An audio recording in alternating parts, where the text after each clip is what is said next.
Break के बाद फिर से आपका इस्तकबाल। लेह में Indian society for Buddhist students studies conference का आगाज हुआ।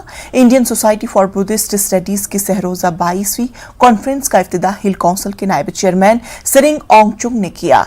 इस कॉन्फ्रेंस में मुमताज स्कॉलर्स, मुहक्किकीन और मुख्तलिफ मैदानों के माहिरीन ने शिरकत की। कुल 95 तहकीकी मुकाबले बुद्ध मत की तारीख और सकाफत के मुख्तलिफ पहलुओं के माहिर के जरिए पेश किए जाएंगे। कॉन्फ्रेंस में लद्दाख की मुख्तलिफ यूनिवर्सिटियों के कुल 130 मुहक्किकीन भी शिरकत कर रहे हैं।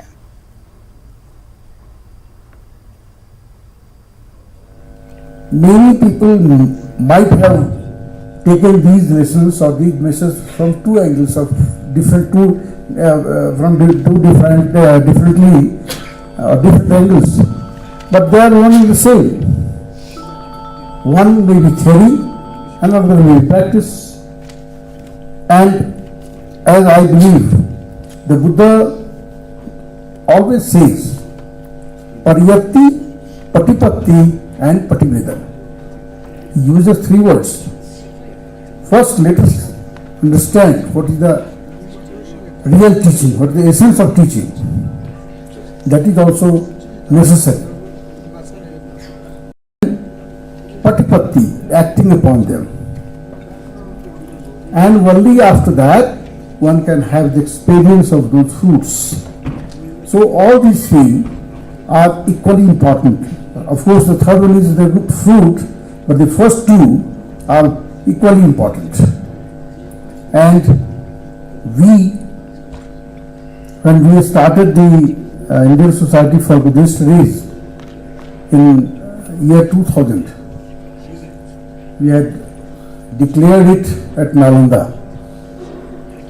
Because Nalanda has been the symbol of Indian wisdom. It has educated the entire world. Nowadays we have faster modes of travel, aeroplane, buses, trains, car, etc., etc. But imagine those ancient days when people from our knowledge seekers flocked to Nalanda and other universities, from China, from Tibet, from Mongolia, from Korea, from Japan, from Sri Lanka, from Myanmar, and Indonesia, etc., etc. Studies are being done now. How even today the scientists are trying to learn that some 2,500 years ago, Buddha had propounded certain theory, certain logic he applied, which today the modern scientists are trying to correlate. And I think whether it is quantum science, whether it is neuroscience or any other system, Buddha was much ahead of even 21st century what people are talking about, the world that we live in. So to me, I think Buddha was a very, very a unique figure in this universe, in this world, that he produced so much of ideas, gave so much of ideas to the people, and that is why I think whatever you talk about Buddhism, it is based on fact. उपस्थित है मंच पर, उनका नाम ही मोल्लम है, तो dictionary का नाम ही उनके नाम से ही रखा है, मोल्लम।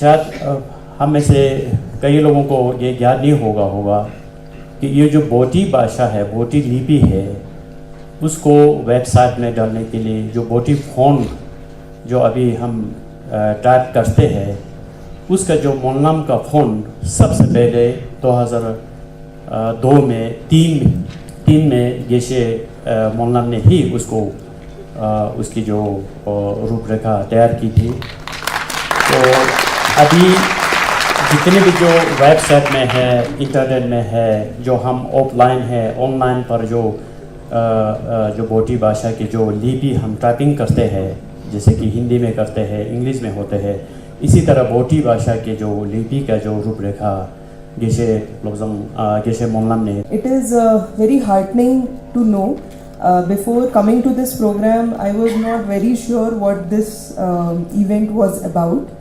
But after coming here and just the 1 hour session that has happened, it is very heartening to know that so much of academic work is being done in different fields related to the teachings of Lord Buddha. My introduction with Buddhism was mostly during the preparation of UPSC. It was there that I actually studied in detail about Buddhism and Jainism philosophy, and I was so surprised कि इतनी detail में हमारे पास philosophy रही है India में, and we were never taken it seriously in our day to day lives. It was mostly either based on religion or politics or ideology, but encompassing everything related to a person's life and his teachings was an eye-opener that I got to know when I was doing my UPSC preparation.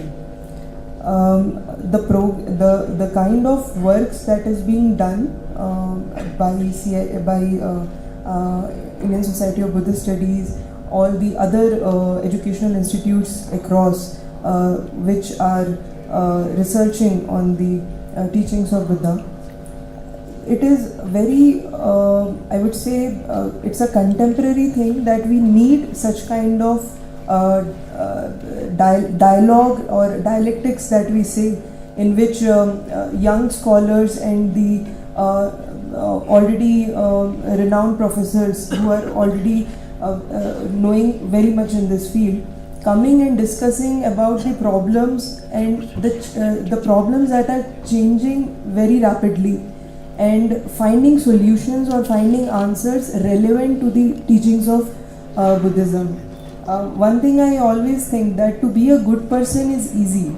You know, you have to follow certain things in life, you have to have certain ethics, and you can be a good person. But what happens when somebody else does bad thing to you, or you have been put in a bad situation? I am talking from the point of view of the policing that we have to encounter in day-to-day lives, even when we know that there is no fault of ours, but because the situation is like that, that you have been targeted or cornered, or injustice kind of things happen in front of you, and then we try to reason with ourselves. Especially the philosophy of Nagarjuna and Dharmakirti Vasubandhu last 41 years. I have been honored in the Western countries, but I rate this honor as the highest and very dear to me. I have accepted it. I was a little bit hesitant. Accepted it only to encourage our young friends to come forward to do some research in Buddhism. Because if you are to know India culturally, philosophically, historically, and if you do not know the contribution of Buddhism, you are missing something essential. अभी किसी school में function में जाता हूँ, या किसी career counselling हो या कुछ भी हो, वहाँ पे जाने का जब भी जाते हैं या जब भी मीटिंग होता है, तो सारे टीचर्स हो या एजुकेटेड जितने भी हो, यही बोलने का कोशिश करता हूँ कि हम एजुकेशन सिर्फ बच्चों को नौकरी देने के लिए नहीं करेंगे. एक अच्छा सिटीजन, एक अच्छा ह्यूमन बीइंग, ह्यूमैनिटी उनके अंदर क्रिएट करने का कोशिश करता है.